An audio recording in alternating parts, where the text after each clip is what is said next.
Quand notre Seigneur promet à ses disciples le Saint-Esprit, il l'appelle l'Esprit de vérité. Jean 16, 13.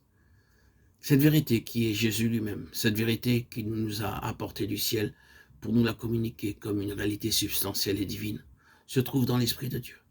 C'est lui qui est l'essence et la vie de cette vérité divine. Et dès que nous nous abandonnons à lui, il réalise en nous la présence de Christ et la vie de Dieu. Quand il nous enseigne la vérité, il ne se borne donc pas à nous donner des paroles et des pensées, des images et des impressions.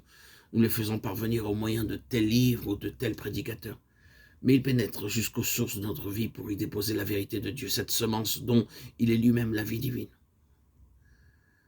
À mesure que nous renonçons davantage à nous-mêmes pour cultiver avec amour et foi ce germe de vie, il le développe et le fortifie jusqu'à ce que notre être tout entier en soit vivifié. Ce n'est donc pas du dehors que l'Esprit s'adresse à nous, mais c'est au-dedans de nous. C'est par sa vertu puissante. C'est en effet et en vérité qu'il vient nous révéler Christ et tout ce que Christ est pour nous. Ce Christ qui n'avait guère été jusque-là qu'une pensée, qu'un sauveur en dehors de nous et bien au-dessus de nous, nous devient alors une réalité. Il devient vérité en nous. Quand l'Esprit entre en nous, la vérité entre avec lui et après avoir pris possession de nous à l'intérieur, il nous conduit dans toute la vérité.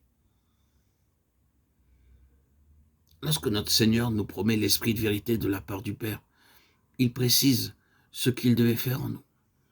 Il rendra témoignage de moi. Jésus venait de dire « Je suis la vérité » Jean 14, 6. L'Esprit de vérité a donc pour mission de nous révéler, de nous communiquer la grâce et la vérité qui se trouvent en Jésus-Christ. Il nous a envoyés du ciel par Jésus glorifié pour rendre témoignage en nous et par nous de la vérité et de l'efficace de la rédemption accomplie par Christ. On craint parfois que l'attention donnée à la présence de l'Esprit en nous ne nous détourne du Sauveur qui est dans les cieux. Ceci peut avoir lieu quand on regarde soi-même.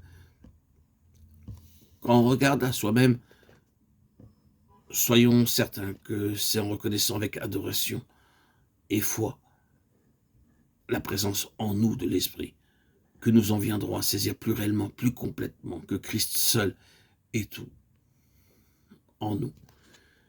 Il rendra témoignage de moi, où il donnera vie et réalité à notre connaissance de Christ. Il nous fera éprouver sa puissance pour agir et pour sauver. Pour savoir quelle est la disposition d'esprit qui conduit dans toute la vérité, remarquez ce que notre Seigneur nous dit ici, de l'Esprit. Il vous conduira dans toute la vérité, car il ne parle pas de lui-même, mais il dira tout ce qu'il aura entendu. C'est donc une grande docilité qui caractérise l'Esprit de vérité. Rien de plus admirable dans le mystère de la Sainte Trinité que cette subordination parfaite de la part du Fils et de l'Esprit, malgré la divine égalité qui les unit au Père. Le Fils a pu réclamer à bon droit que tous honorent le Fils comme ils honorent le Père. Jean 5, 23.